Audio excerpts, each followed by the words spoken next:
नमस्ते, ज्ञान विविध चैनल में आप सभी का स्वागत है, अभिनंदन है।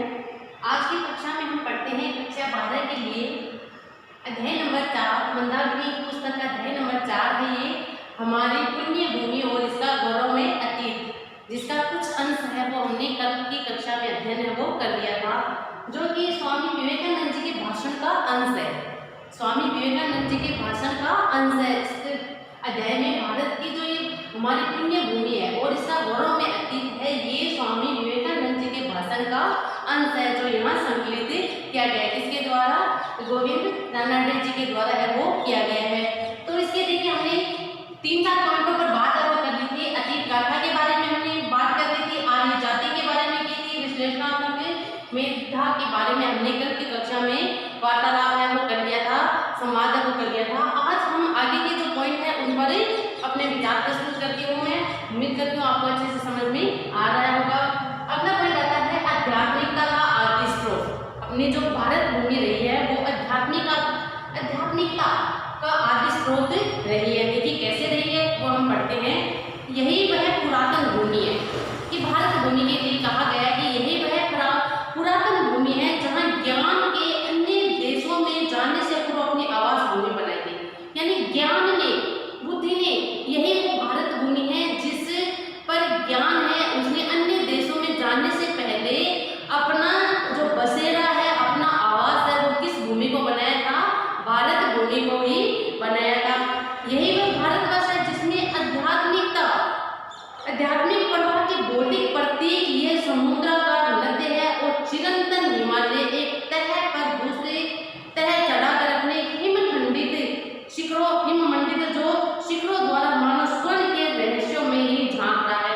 देखिए भारत का जो गौरव में अतीत है उसमें हम देखते हैं कि ये भारतवर्ष है जिसमें आध्यात्मिक प्रवाह है वो बहता रहता है, प्रवाहित होता रहता है। और भौतिक प्रतीक के रूप में, अगर हम भौतिक प्रतीक के रूप में देखें कि आध्यात्मिकता का प्रवाह है वो किस तरह से प्रवाहित हो रहा है, तो हम भौतिक स्वरूप की अगर बात करें भारतवर्ष की, तो इसमें एक विशाल समुद्र है जो अपने विशाल आकार को लिए हुए हैं, विशाल नदियां यहाँ है और चिरंतन हिमालय के चिरंतन हिमालय एक तह पर दूसरी तह चढ़ाई हुई।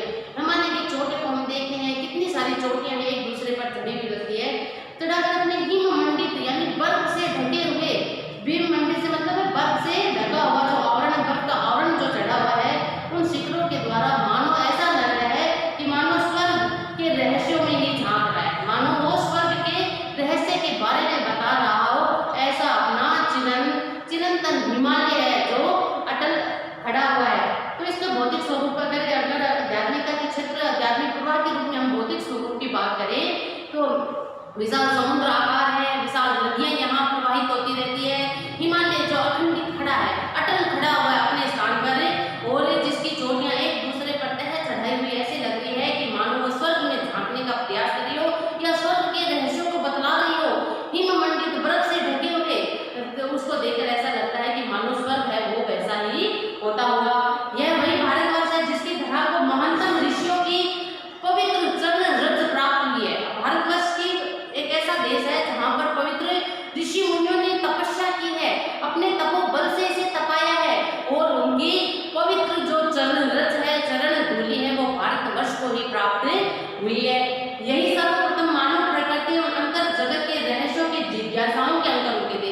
यही भारतवर्ष है जिसने सर्वप्रथम मानव प्रकृति और इसके अंतर जगत के रहस्य, अंतर जगत मानव प्रकृति और इसके अंतर जगत रहस्यों का अंकुर सबसे पहले कहाँ फूटा था? भारतवर्ष में ही फूटा था। यही आत्मा की अमरता का बोध करवाता है कि आत्मा अमर है। इसी रहस्यों को बताने वाला कौन है? भारतवर्ष ही है।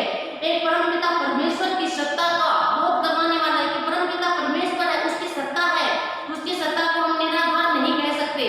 तो ये सब रहस्य बताने वाला कौन है? अपना भारतवर्ष ही है। प्रकृति और मनुष्य के भीतर ओतप्रोत एक परमात्मा के सिद्धांत, और प्रकृति और मनुष्य के भीतर परमात्मा का निवास है। परमात्मा है आत्मा के रूप में, आत्मा है वो परमात्मा का ही अंश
शुद्धतम जो पुत्र है, आर्य जाति के शुद्धतम जो पुत्र है, उनके तेजों में विचारों से अपने आप को घिरा हुआ पाएगा वो, और अपने आप को सौभाग्यशाली है वो मानेगा, जो शताब्दियों तक पशु को देवत्व के शिखर तक उठाने से, शताब्दियों से हम देखते हैं ऐसा भारत देश ही है जो मनुष्य को पशुत्व से उठाकर देवत्व तक ले जाने की क्षमता है वो रखता है, वो कार्य करता है, और जिसका आरंभ खोजने में इतिहास भी असफल रहा है।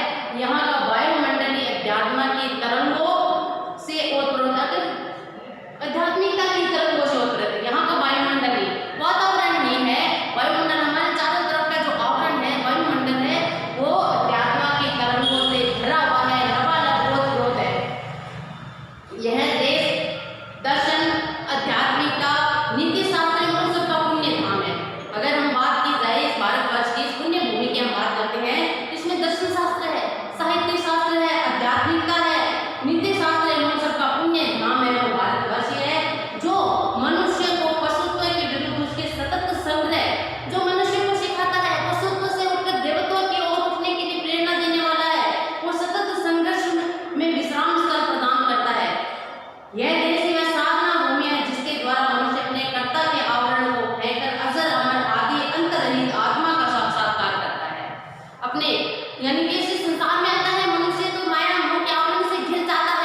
कोई जाति नहीं है जिसका विश्व पर इतना ऋण है कि जितना कि शेषों में हिंदू का।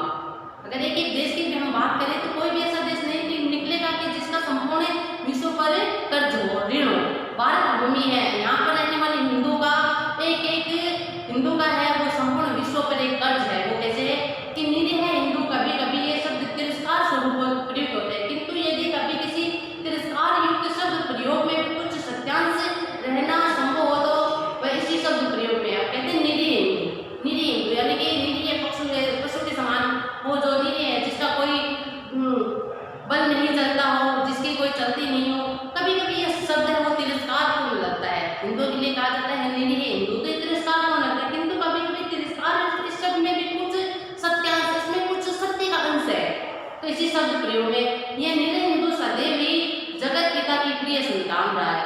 अब देखिए जो ईश्वर है वो किसका साथ देता है, कमजोर, असहाय, निर्बल, दुर्लभ व्यक्तियों का। अगर निरीह हिंदुओं को निरीह है माना जाता है तो परमपिता ईश्वर है वो हमेशा से हिंदुओं के साथ है वो रहा है। हिंदू परमपिता परमेश्वर के प्रिय संतान के रूप में है वो हिंदू रहा है। प्राचीन एवं अर्वाचीन कालों में शक्तिशाली महान जातियों से महान विचारों का प्रादुर्भाव हम देखते हैं। प्राचीन समय में देखते हैं, इतिहास हमने पढ़ा है, अतीत हमने देखा है, या अर्वाचीन या नवीन समय में हमने देखा है कि शक्तिशाली और महान जातियां का प्रादुर्भाव हुआ था। हम सभी जानते हैं महान जातियों ने संसार में जन्म लिया है। समय समय पर राष्ट्रीय जन विचार जाति से एक दूसरे के पास पहुंचे। राष्ट्रीय जीवन में उमड़ते हुए ज्वारों के अतीत में और वर्तमान काल में महाशक्ति और शक्ति के बीजों को दूर दूर तक बिखेरा है। किंतु मित्रों मेरे शब्द पर ध्यान दो, भले ही इस विश्व में है ऐसी महान जातियां हुई हैं जिन्होंने अपना यश, कीर्ति, बल वो संपूर्ण संसार में फैलाया है। अपने विजय पताकाओं को है वो संपूर्ण संसार में विश्व में है वो फैलाया है। लेकिन मेरे प्रिय मित्रों, मेरे प्रिय बंधु, मेरे बात पर विचार कीजिए, मेरी बात की ओर आप ध्यान दीजिए कि सदैव यह विचार संक्रमण रणभेरी के घोष के साथ युद्ध रत सेनाओं के माध्यम से हुआ कि यह जो संक्रमण हुआ है कि विशाल पताके उन्होंने फैलाया है, विशाल अपने जीवन से उमड़ते हुए ज्वारों के अतीत में वर्तमान काल की महाशक्ति को जिन्होंने और शक्ति के बीजों को दूर दूर तक बिखेरा है, जो शक्ति का प्रदर्शन उन्होंने किया है, तो वो एक मात्र एक संक्रमण रणभेरी के घोष के साथ युद्ध रत सेनाओं के माध्यम से हुआ कि उन्होंने जो ये अपना शक्ति प्रदर्शन है वो किसके माध्यम से किया, युद्ध के माध्यम से किया, संघर्ष के माध्यम से किया है। प्रत्येक विचार को पहले रथ की बाढ़ में डूबना पड़ा। प्रत्येक विचार जो उन्होंने संसार को दिया, ऐसी महाशक्तियां हुई है कि जिन्होंने अपने विचार है विश्व भर में फैलाए, अपनी शक्ति का प्रदर्शन, अपनी शक्ति बीजों को बिखेरा। लेकिन इससे पहले उन्होंने क्या किया था, युद्ध किया था, उनकी नदियां बहाई थी। प्रत्येक विचार को है वो रक्त की बाढ़ में डुबोया था। प्रत्येक विचार को लाखों मानवों की रक्त धारा में तैरना पड़ा था, तब कहीं जाकर संसार में उनके विचार है वो पहले थे। शक्ति के प्रत्येक शब्द के पीछे असंख्य लोगों का हाहाकार है। अब शक्ति, अगर हम शक्तिशाली देश की या शक्तिशाली जातियों की बात करते हैं तो हम देखिए अतीत में जाकर हम देखते हैं कि शब्द के पीछे असंख्य लोग, असंख्य असहाय लोगों का हाहाकार, अनाथों की चित्कार सुनाई देगी एवं विधवाओं का अजस्र अश्रुपात हमेशा विद्यमान रहा है। मुख्यतः इसी मार्ग से अपने जातियों के विचार संसार में पहुंचे, तो उन्होंने अपने विचारों को फैलाने के लिए है वो किसका सहारा लिया, युद्ध का, शक्ति प्रदर्शन का सहारा लिया। लेकिन भारतवर्ष बिल्कुल विपरीत है ना। जब ग्रीस, अब देखिए ग्रीस की बात करते हैं, जब ग्रीस का अस्तित्व नहीं था, रोम भविष्य में अंधकार के गर्भ में छिपा हुआ था। ग्रीस का अस्तित्व नहीं था, रोम है वो अंधकार में डूबा हुआ था। तब आधुनिक यूरोप वासियों के पूर्व के जंगलों में रहते थे और अपने शरीरों को नीले रंग में रंगा करते थे। उस समय भी भारत में कर्म चेतना का साम्राज्य था। उस समय भी भारत है वो किस पर बल देता था, कर्म पर बल देता था। कर्म करो फल पाओ, कर्म चेतना। तो उसमें से उसके इतिहास के पास कोई लेखा नहीं। जिस सुंदर अतीत के गहन अंधकार में झांकने का साथ परंपरागत किंवदंती भी नहीं कर सकती कि सुदूर अतीत में अब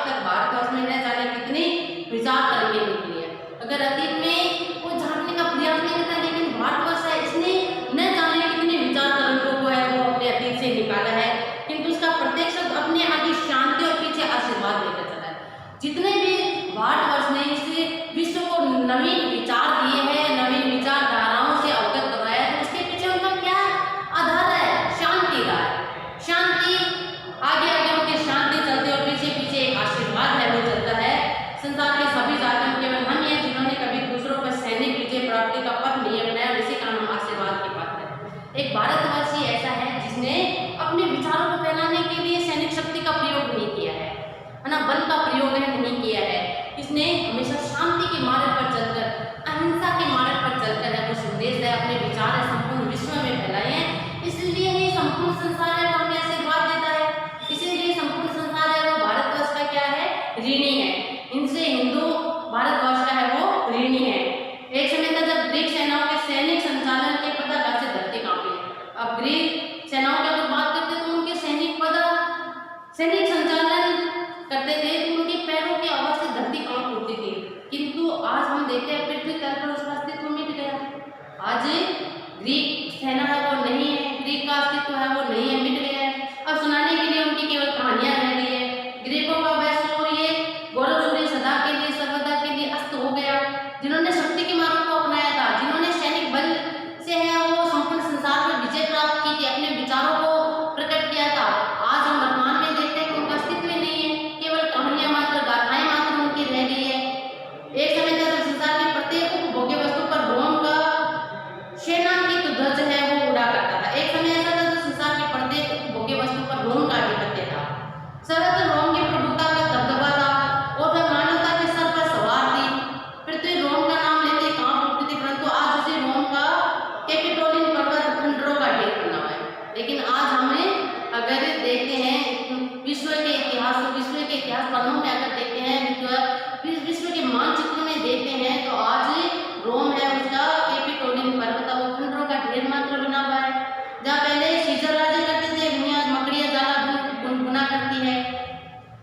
इसके अतिरिक्त अन्य कई गौरवशाली जातियां जो चली गई। कुछ समय उन्होंने बड़ी चमक दमक के साथ गर्व से छाती फैलाकर अपना प्रभुत्व फैलाया, अपने कलुषित जातीय जीवन से दूसरों को आक्रांत किया और सिगरी पानी के बुलबुलों के समान मिल गए।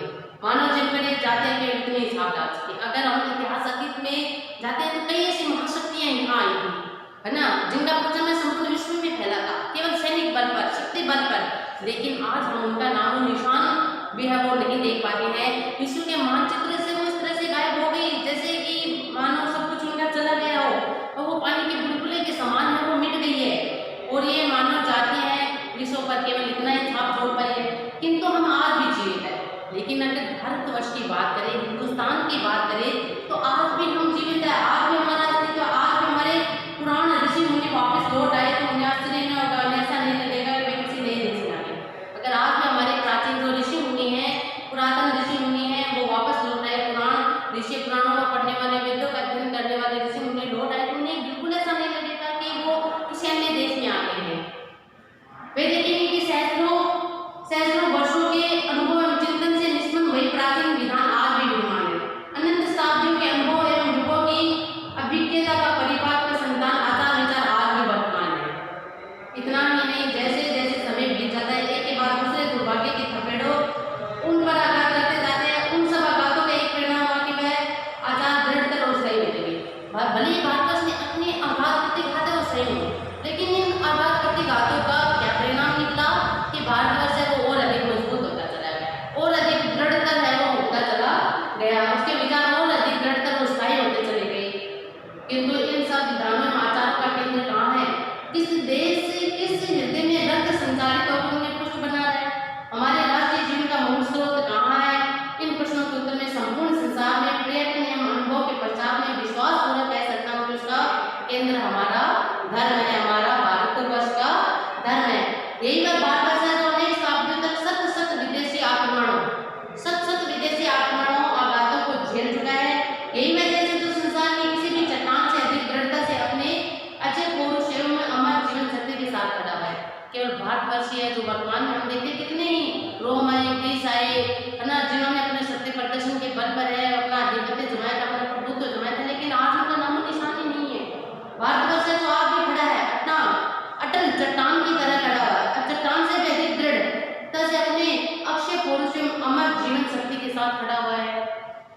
इसकी जीवन शक्ति भी आत्मा के समान ही अनादि, अनंत एवं अमर है। और इसकी जो जीवन शक्ति है, भारतवर्ष की जो जीवन शक्ति है वो कैसी है? आत्मा के समान ही अनादि है। हम मानते हैं आत्मा है वो अजर अमर है।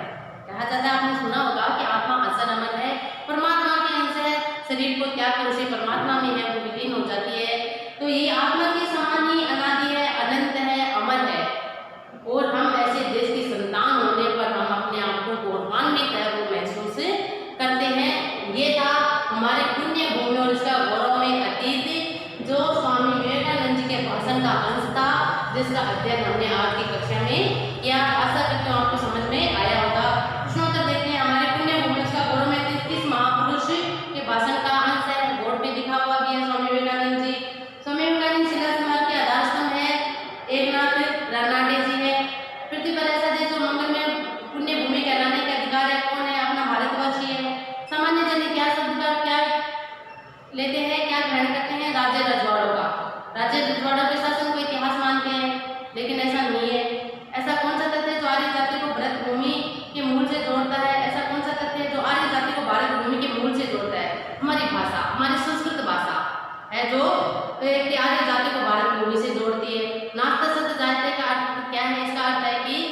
अस्तित्व से अस्तित्व का जन्म है वो नहीं हो सकता।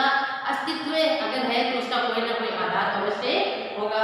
कार्यकारण सिद्धांतवादी जाति ने अपने जीवन में कैसे प्रतिपादित किया, वही है कि नास्ति सत जाति, अर्थात निरस्तित्व से अस्तित्व का जन्म नहीं हो सकता। अगर किसी का अस्तित्व है तो कोई ना कोई आधार है, उसका अवश्य होगा। पाठ भूमि पर मानव अंतःकरण का विस्तार, भारत भूमि पर मानव अंतःकरण का ही विस्तार है कि नहीं, अनेक शक्तिशाली जातियां, अनेक ऐसे शक्तिशाली राजा महाराजा आए हैं, बादशाह आए हैं, जिन्होंने अपनी शक्ति के बल पर, सैनिक बल पर है, अपना शक्ति प्रदर्शन के बल पर है, अपने विचारों को संसार में फैलाया था। लेकिन आज उनका अस्तित्व खत्म हो चुका है। आज वो पानी के बुलबुले की तरह मिट चुकी है। आज उनका अस्तित्व खंडर के रूप में है। तो हमें कि मानव भारत भूमि है, उसे मानव अंतःकरण का विस्तार हो। मानव अंतःकरण में भारत भूमि है वो किसको संपूर्ण न केवल मानव जाति को ही समाहित करती है, बल्कि इसमें पशु पक्षी पेड़ पौधे अन्य संपूर्ण प्रकृति को भी मानव अंतःकरण के अंतर्गत शामिल करती है। पठित पाठ के अंतर्गत भारत के गौरव में अतीत पर विचार कीजिए। हम पूरे पाठ में ही भारत के गौरव में अतीत के ही वर्णन करते आए हैं। भारतीय आर्य जाति के विश्व के क्या दिन है, संपूर्ण संसार में, विश्व में, संपूर्ण विश्व में है वो आध्यात्मिकता को फैलाने वाले हैं, दर्शन को फैलाने वाले हैं, देवत्व प्राप्ति के लिए संघर्ष में किस प्रकार से उन्होंने विजय हासिल की है, सौम्य हिंदू है और किस प्रकार से विश्व इनका ऋणी है। तो ये सब जो एक मानव विश्व को है, एक भारतवर्ष की देन ही है। ये हमने पाठ का है वो अध्ययन वो कर लिया है। आज की कक्षा में हम इतना ही। अगले चैप्टर के साथ हम कल की कक्षा में फिर मिलेंगे। आप इसको सुनिए, अच्छे से समझिए और उसके प्रश्नोत्तर करने का प्रयास कीजिए। उम्मीद करती हूँ, आशा करती हूँ आपको अच्छे से समझ में आया होगा।